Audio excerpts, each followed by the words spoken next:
শুভ সন্ধ্যা। আজকে শনিবার 23শে মার্চ 2024। বাকচক্রের নতুন পথ চলা বিবেকানন্দ ঘরে ঘরের আজকে 150তম 150th সাপ্তাহিক ধারাবাহিক বক্তৃতামালার আপনাদের সকলকে সাদর অভ্যর্থনা ও আমন্ত্রণ জানিয়ে আজকে আমাদের অনুষ্ঠান শুরু করছি। গত সপ্তাহে বলেছিলাম যে 149তম সপ্তাহেও আমার শরীর ও মনে প্রচণ্ড রকম একটা রোমাঞ্চ প্রবাহিত হচ্ছে, এই জন্যে যে 150টা সপ্তাহ আমরা স্বামীজির আশীর্বাদ ছাড়া এরকম আনইন্টারাপ্টেড কন্টিনিউয়াসলি প্রতি সপ্তাহে উইদাউট ফেল এই প্রচারটা বোধহয় সম্ভব হতো না সেই আশীর্বাদ না থাকলে। এনিওয়ে, সেটা তো অন্য কথা, বিচার আপনারা করবেন। আর তরুণবাবুকেও কি বলবো, ধন্যবাদ দেওয়া আমার যোগ্যতায় সাজে না, কারণ তরুণবাবু এই বাকচক্রের অন্যতম অঙ্গ।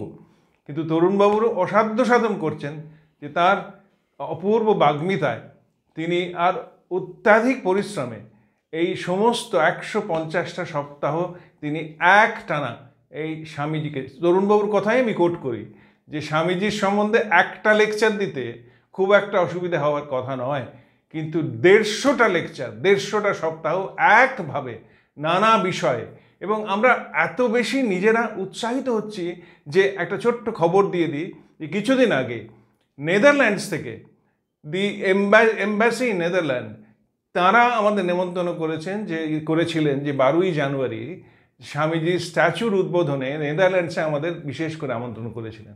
তা আমরা সবিনয় জানিয়েছিলাম যে এত কম সময়ের মধ্যে যাওয়া বোধহয় সম্ভব হবে না, সেই জন্য আমাদের যাওয়াটা সম্ভব হয়নি। কিন্তু আমরা নিজেরা এই পরিচিতি, এই ব্যাপ্তি পেয়ে সত্যি ধন্য মনে করছি নিজেকে। স্বামীজির হয়তো এক চুল আশীর্বাদ হলেও আমাদের কাছে আছে। এনিওয়ে, অযথা বাক্যব্যয় করব না, আমি অনেক বেশি প্রাক্কথনে বলে ফেলেছি, কারণ আজকে রোমাঞ্চকে আমি নিজেকে থামাতে পারছি না, সেই জন্য। তো আমরা ফিরে আসি আমাদের অনুষ্ঠানে। আজকে আমাদের বিষয় এবং বক্তা অপরিবর্তিত, বক্তা শ্রী তরুণ গোস্বামী এবং বিষয় স্বামী বিবেকানন্দ। এবং আসুন আমরা আমাদের পরিচিত প্রার্থনা সঙ্গীত, সেটা আমাদেরই বাকচক্রের পরিচালক মণ্ডলীর সিনিয়র মোস্ট জ্যেষ্ঠতম সদস্য শ্রী রমেশচন্দ্র বন্দ্যোপাধ্যায় গেয়েছেন, তার সেই গানটি শুনে আমরা প্রার্থনা সঙ্গীত সম্পূর্ণ করে আমাদের তরুণবাবুর লেকচারের দিকে চলে যাই। নমস্কার, ভালো থাকবেন।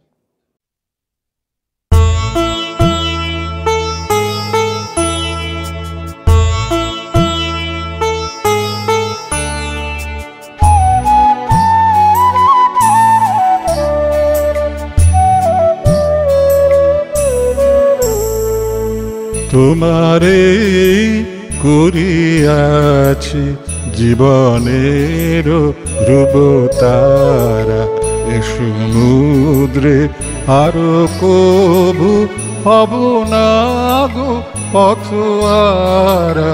তোমারে করিয়াছি জীবনের ধ্রুবতারা।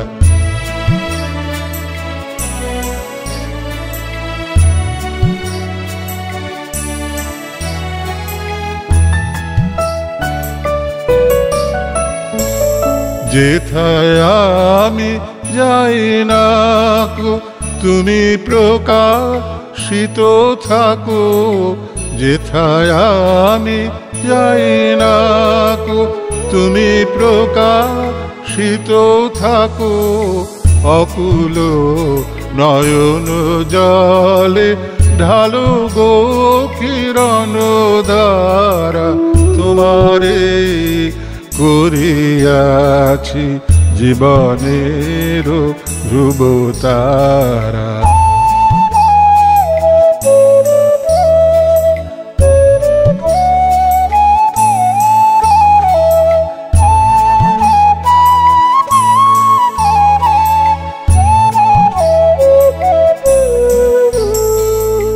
তব মুখ সদা মনে জাগিতেছে সঙ্গপানে, তিলেক অন্তর হলে নাহিরি কুল কিনারা।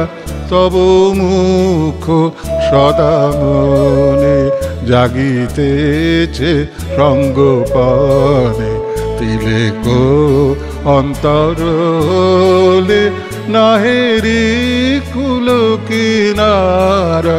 কখনো বিপথে যদি ভ্রমিতে চায় হৃদি, কখনো বিপথে যদি ভ্রমিতে চায় হৃদি, অমনীয় মুখ হেরি শরমে যে হয় সারা, তোমারে করিয়াছি জীবনের ধ্রুবতারা।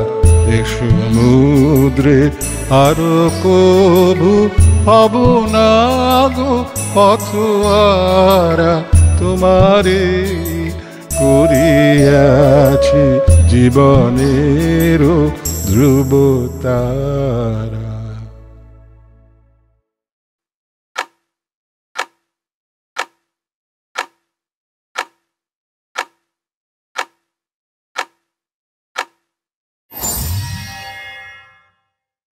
নমস্কার। যখন সুজিত দাকে ঘোষণা করলেন 150তম অনুষ্ঠানটি হবে, তখন ভেতর থেকে কেঁপে উঠল। পায়ে পায়ে যে এতদিন আমরা স্বামীজিকে নিয়ে নানাভাবে আলোচনা করছি, এতে আমরা অসীম আনন্দ পাচ্ছি, কোনো সন্দেহ নেই সেখানে। কিন্তু 150টি অনুষ্ঠান করা তো খুব কঠিন। নানাভাবে আমরা স্বামীজিকে তুলে ধরবার চেষ্টা করছি। উদ্দেশ্য একটাই, যদি যারা শুনছেন তাদের 1% মানুষ স্বামীজিটি পড়তে শুরু করেন। 1%, তার বেশি আমরা চাই না, তার বেশি হবে না, সংস্কার আটকে দেবে। কিন্তু 1% মানুষ যদি স্বামীজি পড়েন, তাহলে বড় উপকার হবে দেশের। কারণ আমাদের যে কোনো জিনিসের, যে কোনো সমাজের ফান্ডামেন্টালটা হচ্ছে, শ্রীরামকৃষ্ণ আবিষ্কার করেছিলেন মানুষের প্রতি সীমাহীন ভালোবাসা। এই তো আবিষ্কার করেছিলেন। পাশ্চাত্যের মানুষের সঙ্গে স্বামীজির তফাৎটা কি, ঠাকুরের তফাৎটা কি? তারা বললেন যে বাহ্যিক উন্নতি এবং বাহ্যিক উন্নতিকে নিয়ন্ত্রণ করা যায়। ঠাকুর বললেন না, ব্যক্তির মানসিক বিকাশটাই হচ্ছে উন্নতি। তার ভেতরে যদি ভালোবাসা থাকে, সেই ভালোবাসা সে ছড়িয়ে দেবে। রাসেল লিখেছিলেন, there is an artist in every one of us, let him loose to spread joy everywhere. সে তো 1955 সালে লেখা। ইনি তো 1886 সালের আগে বলে গেছেন যে এই আমি যেমন, স্বামীজি কথায় কথায় বলতেন, ঠাকুর তাকে বলেছিলেন, আমি যেমন তোকে ভালোবাসি তুই সেইভাবে সবাইকে ভালোবাসবি। স্বামীজি বলতেন, তিনি যেমন আমায় ভালোবাসতেন, আমি তোদের তেমন ভালোবাসি। যে কোনো সভ্যতার মূলে আছে ভালোবাসা। কাউকে জিজ্ঞেস করুন, পাশ্চাত্যের লোক বলবে সভ্যতার মূলে আছে অর্থনীতি, কেউ বলবে সভ্যতার মূলে আছে শিক্ষা। যারা শিক্ষিত নয় তাদের কি করে চলবে, তারা তো অশিক্ষিত। কিন্তু ঠাকুর দেখেছিলেন, যদি ভালোবাসাটা একটু নড়ে যায়, তাহলে সভ্যতাটা নড়ে যায়। দক্ষিণেশ্বরে সেটি বুঝেছিলেন। না ভালোবাসায় দুটো বিশ্বযুদ্ধ হলো, অসংখ্য যুদ্ধ হলো, এবং 2024 সালে এমন মানুষের মনের অবস্থা একাংশের যে তারা মৃত্যুর জন্য অপেক্ষা করছেন, কারণ তাদের ভালোবাসবার কেউ নেই। জাপানে গিয়ে মনোবিজ্ঞানীদের কাছে কাঁদতে হচ্ছে। কেন কাঁদতে হচ্ছে? কারণ বাড়িতে কান্না শোনার কেউ নেই, এবং গোটা পৃথিবী আস্তে আস্তে সেদিকে চলে যাচ্ছে যে কথা বলার লোক পাওয়া যাবে না। কলকাতায় এক ডাক্তারবাবুকে বলছেন, তিনি স্পিচ থেরাপিস্ট। একটা ছোট সন্তান পৃথিবীতে এলো, তাকে ভালোবাসা দিয়ে বাড়ির গুরুজনেরা এত কথা বলতেন, বাচ্চার কথা বলতে শুরু করতো। কারণ বাচ্চারা কথা দেখে দেখে ওই ঠোঁটটা নাড়ানো শেখে। এখন কথা বলার কেউ নেই। বাবা মা চাকরি করছেন, আয়ার জিম্মায় বাচ্চা, সেই আয়া মাসিটি বাবা মা চলে গেলেই সারাদিন হয় মোবাইল নয় টেলিভিশন। বাচ্চারা কথা শিখছে না, এবং যারা স্পিচ থেরাপিস্ট তাদের কাছে বাচ্চা নিয়ে আসা হচ্ছে 2.5 বছর 3 বছর বয়স, একটা শব্দ বলতে পারে না, তার কারণ কথা বলার লোক নেই। এতখানি হৃদয়হীন হয়ে যাচ্ছে আমাদের সভ্যতা। আমরা যতই উপার্জন করি না কেন, যতই চাকচিক্যের মধ্যে থাকি না কেন, যতই বড় গাড়ি চড়ি না কেন, মনে রাখতে হবে ভালোবাসা যদি মরে যায় তাহলে সভ্যতাটা স্তব্ধ হয়ে যাবে। স্বামীজির এই চিঠিতে লিখেছিলেন, সেই চিঠিটা পরে আলোচনা করব বিশদে। এখন কয়েকটা লাইন শুধু বলছি। ভারতবর্ষ কি মারা যাবে? যদি মারা যায় তাহলে আধ্যাত্মিকতার মৃত্যু হবে, সেখানে রাজত্ব করবে কাম ও বাসনা, অর্থ হবে তার পুরোহিত, তার পুজোর উপকরণ হবে পশুবল, প্রতারণা, নিষ্ঠুর প্রতিযোগিতা, এবং বলির বস্তু হবে মানবাত্মা। বলির বস্তু হবে, এখন তো তাই, মানবাত্মা বলির বস্তু। কেউ মানুষের কথা ভাবছে না, কেউ মানুষের সঙ্গে দুদণ্ড কথা বলছে না। আমরা যে গ্যাদারিংগুলোয় যাই ওটা একেবারে আর্টিফিশিয়াল সোশ্যাল গ্যাদারিং, যেখানে মনের কোনো যোগ নেই।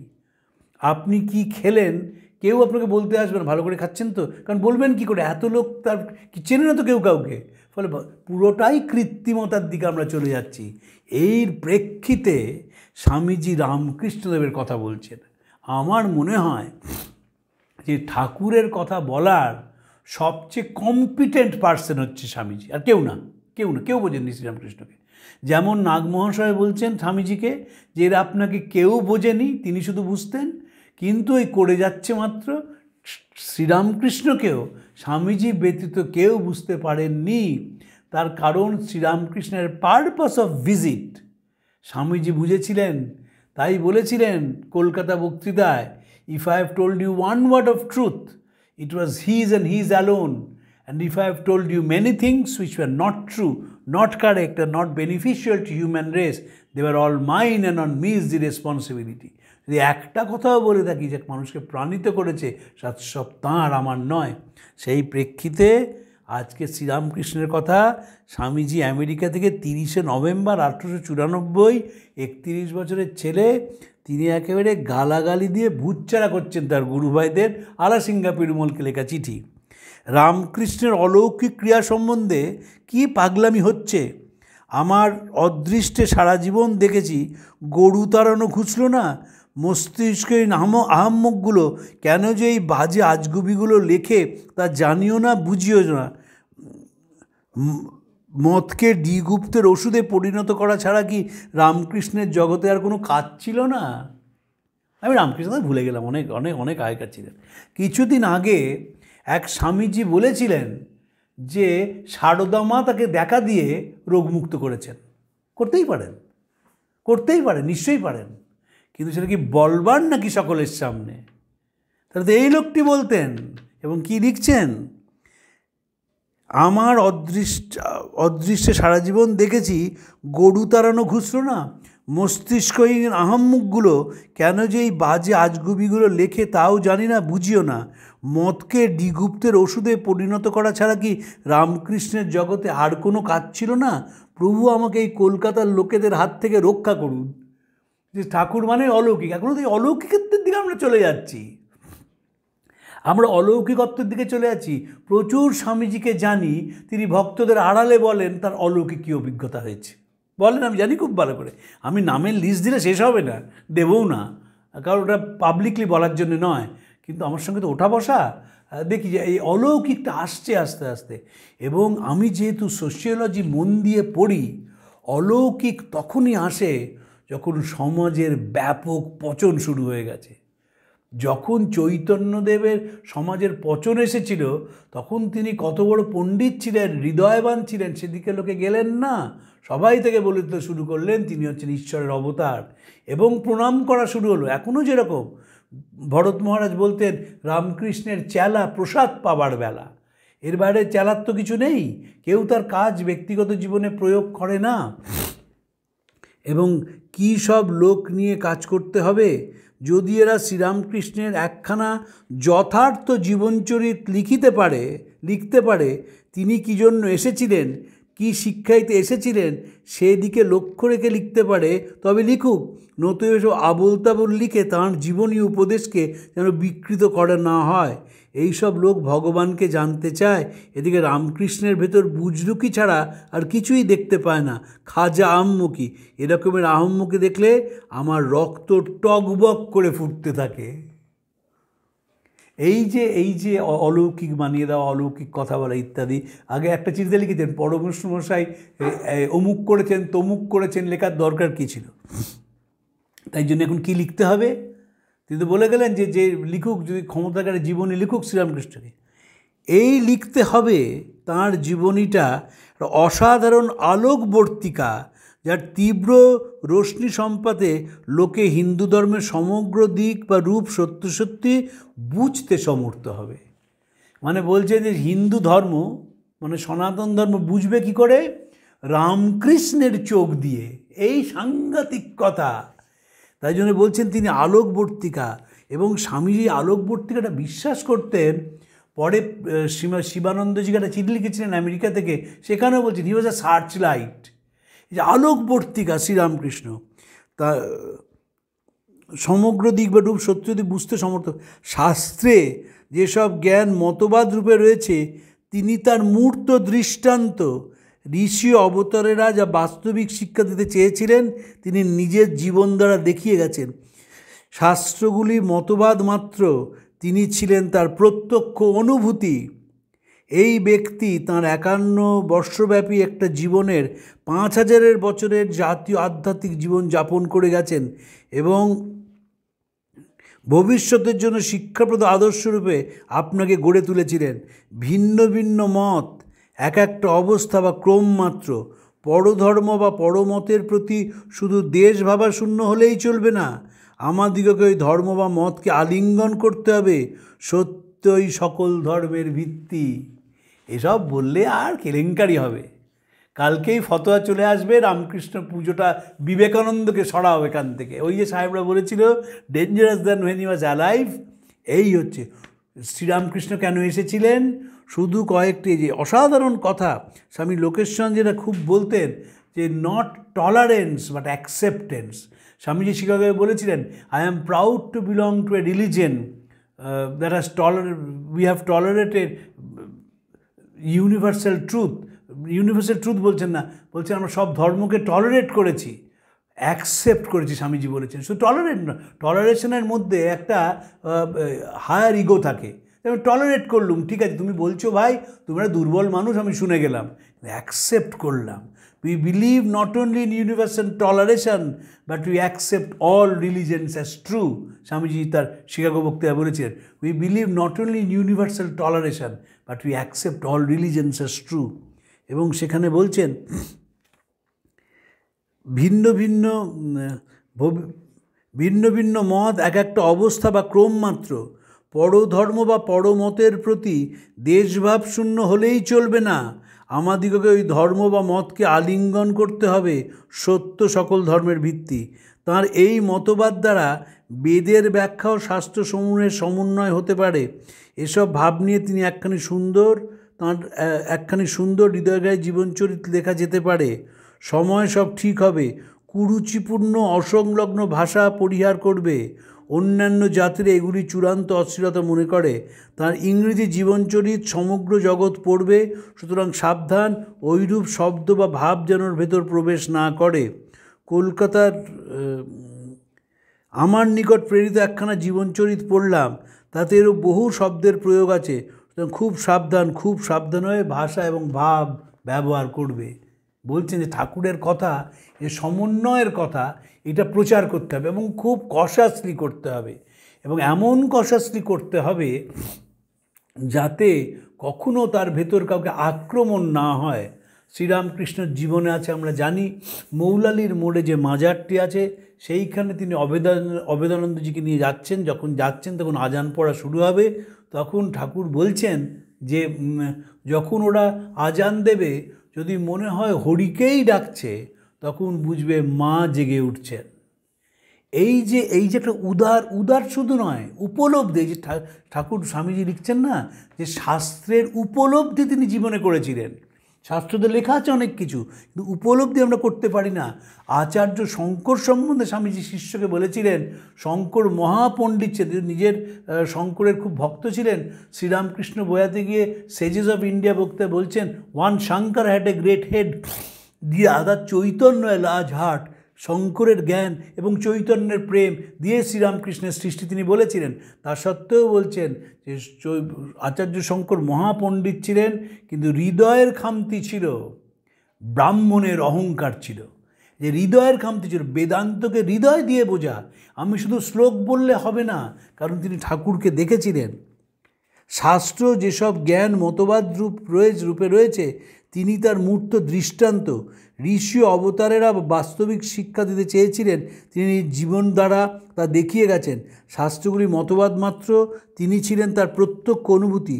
এই ব্যক্তি তার 51 বর্ষব্যাপী একটা জীবনে 5000 বছরের জাতীয় আধ্যাত্মিক জীবন যাপন করে গেছেন এবং ভবিষ্যতের জন্য শিক্ষাপ্রদ আদর্শরূপে আপনাকে গড়ে তুলেছিলেন।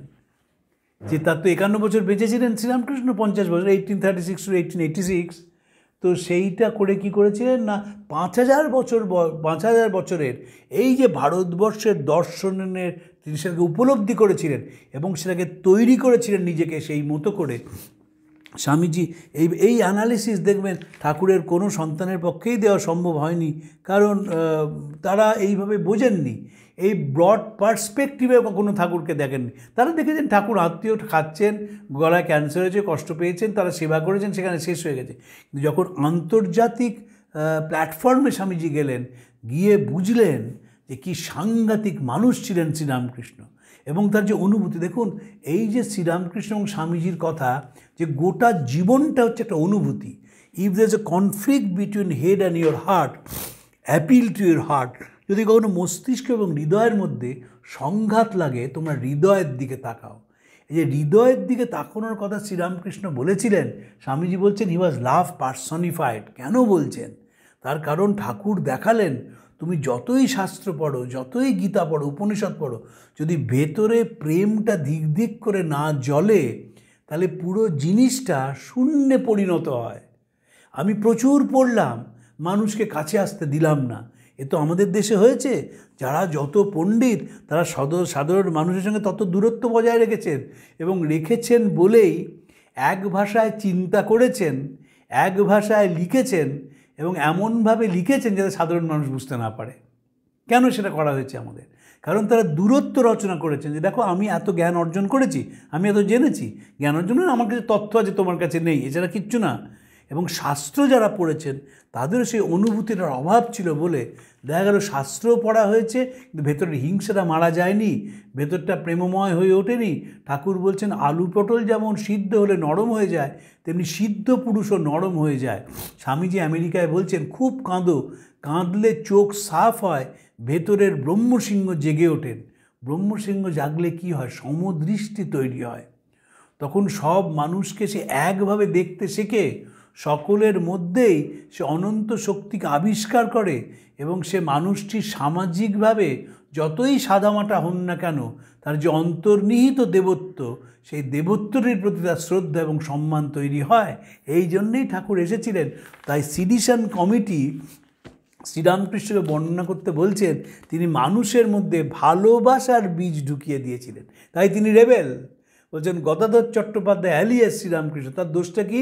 তিনি মানুষের মধ্যে ভালোবাসা ঢুকিয়ে দিয়েছিলেন, যে এটাই হচ্ছে শেষ কথা, নিঃস্বার্থ ভালোবাসা। যতক্ষণ না আসছে ততক্ষণ কোনো শিক্ষাই সম্পূর্ণ নয়। কলকাতার বন্ধুরা এদিকে এক বিন্দু ক্ষমতা নেই, অথচ হামবড়াইটা খুব আছে।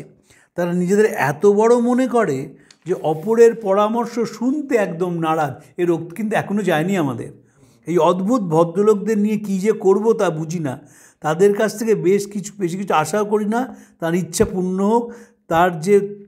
তারা যে বাংলা বইখানি পাঠিয়েছে তার জন্য লজ্জা আমার মাথা হেঁট হচ্ছে। লেখক হয়তো ভেবেছেন তিনি খোলাখুলিভাবে সত্য লিপিবদ্ধ করে যাচ্ছেন, পরমংশের ভাষা পর্যন্ত বজায় রাখছেন, কিন্তু তিনি এটা ভাবেননি যে শ্রীরামকৃষ্ণ মেয়েদের সামনে কখনো এরকম ভাষা ব্যবহার করতেন না। শ্রীরামকৃষ্ণ কী ছিল? ওই অন্তরঙ্গদের সঙ্গে তিনি এই ভাষায় কথা বলতেন, কিন্তু মহিলারা যেই আসলো সঙ্গে সঙ্গে তার ভাষা পাল্টে যেত, সেটা স্বাভাবিক। এবং কতখানি আমাকে লোকের সঙ্গে লোকের সঙ্গে হাসলে একটা চোখে একটা আনন্দের ঝিলিক খেলে যেত। বলতেন যে এত জ্ঞানগম্য লোক দেখিনি, তাই জন্যই বলছেন তোমাদের চৈতন্য হোক। বলতেই পারতেন তোমরা ভগবান পেয়ে যাও, তা তো বললেন চৈতন্য হোক, মানে তোমাদের জ্ঞানগম্য হোক। একজন বিখ্যাত দার্শনিক কানিংহাম তিনি বলেছিলেন common sense is that sense which is not in very common. Common সেন্সটাই তো কমন নয়, তিনি খুব বড় দার্শনিক ছিলেন, কানিংহাম। তো শ্রীরামকৃষ্ণও তাই। তাই জন্য তার ভাষাটা বলছেন, তিনি স্ত্রীলোকের সামনে কখনো এই ভাষা ব্যবহার করতেন না। আবার নিজেদের খেয়াল চলে মনে করে তারা সকলেই তাকে সাক্ষাৎ দেখেছে। দূর চাই এরূপ মস্তিষ্কহীনদের ভেতর দিয়ে যা কিছু বোঝায় তা ছুঁড়ে ফেলে দিতে হবে। নিজেরা ভিখারি, রাজার মতো চাঞ্চরণ দেখাতে চায়, নিজেরা আহম্মুক মনে করে আমরা মস্ত জ্ঞানী। এ মনে হয় কলকাতা 2024 সাল থেকে উত্তর কলকাতার রাস্তায় ঘুরে বেরিয়ে নরেন্দ্রনাথ দত্ত লেখাটা লিখছেন। সেই ট্র্যাডিশান এস ওয়াজিদার লিখেছিলেন, সেই ট্র্যাডিশান সমানে চলে আসছে, কোথাও তার কোনো পরিবর্তন হয়নি।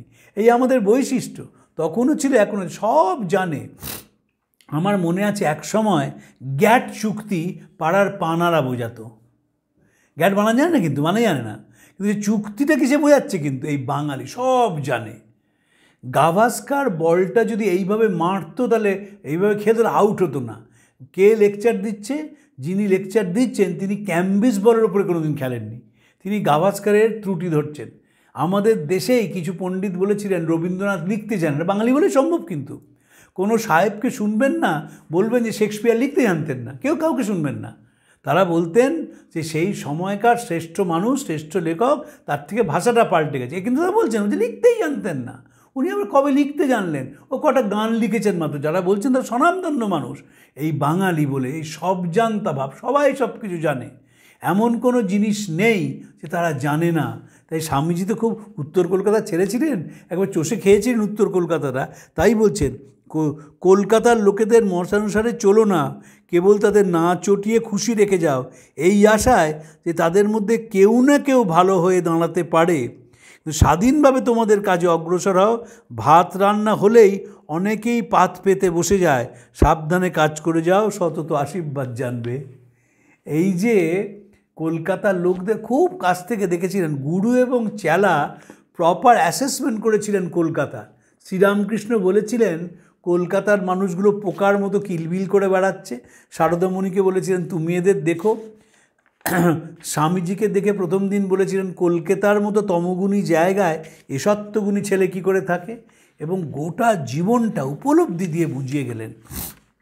আমাদের দেশে স্বামীজি বলছেন তো আমাদের শাস্ত্রে মহাসাম্য, কাজে মহাভেদ বুদ্ধি। কেন এই কথাটা বলছেন? কারণ দেখেছিলেন যারা তথাকথিত শাস্ত্রজ্ঞ পণ্ডিত, তারা কিছুতেই সে পাণ্ডিত্যের খোলস ছেড়ে বেরোতে পারে না, এবং বেরোতে পারে না বলেই তারা কতখানি কম জানে সেইটা তারা বিশ্বাস করে না, ভাবে অনেক কিছু জানি। তারা যে কিচ্ছু জানে না, যে মানুষ মানুষের সঙ্গে মিশতে পারে না, যে মানুষ মানুষের সঙ্গে কথা বলতে পারে না, মানুষের দুঃখ অনুভব করতে পারে না, সে মানুষই নয়। আমার জীবনে সৌভাগ্য হয়েছিল এমন একজন মানুষকে দেখার, তিনি খুব কাছ থেকে মানুষকে দেখেছিলেন। তার নাম সাহিত্যিক সুধীর চক্রবর্তী।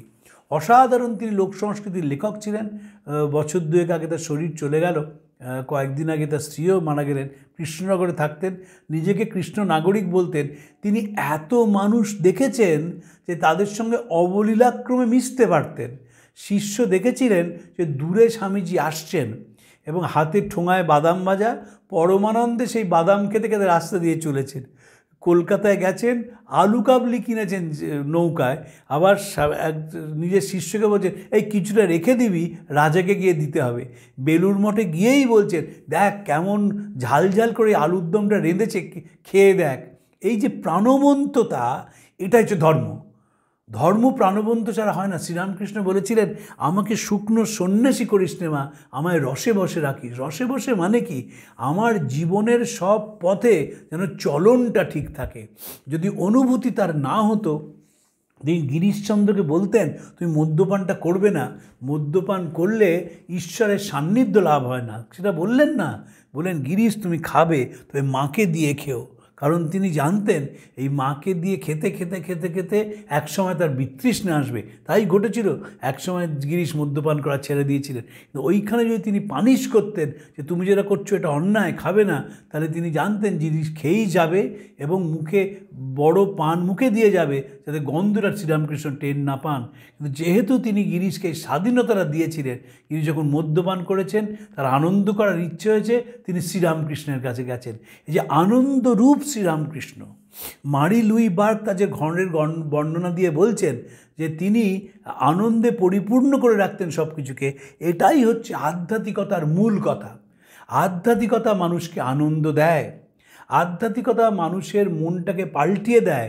তার কারণ হচ্ছে আধ্যাত্মিকতা মানে সবাইকে আলিঙ্গন করা। স্বামীজি বলছেন, I am proud to belong to a religion in whose sacred language the Sanskrit the word exclusion is আনট্রান্সলেটেবল।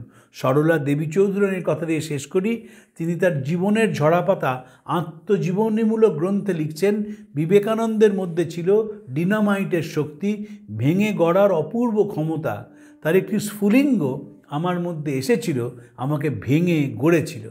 যখন বিবেকানন্দ পড়া যায়, যখন বিবেকানন্দের কথা শোনা যায়, যখন বিবেকানন্দকে হৃদয়ের মধ্যে ধারণ করা যায়, তিনিও সেই ডিনামাইটের মতো আমাদের ভেঙে নতুনভাবে গড়েন।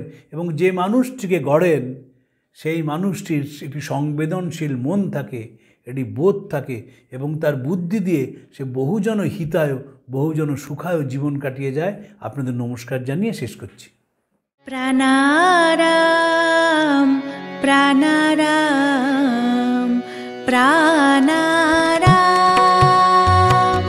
প্রাণারাম প্রাণারাম প্রাণারাম। কি যেন লুকানো নামে তাই মিষ্ট এত তব নাম প্রাণারাম প্রাণারাম।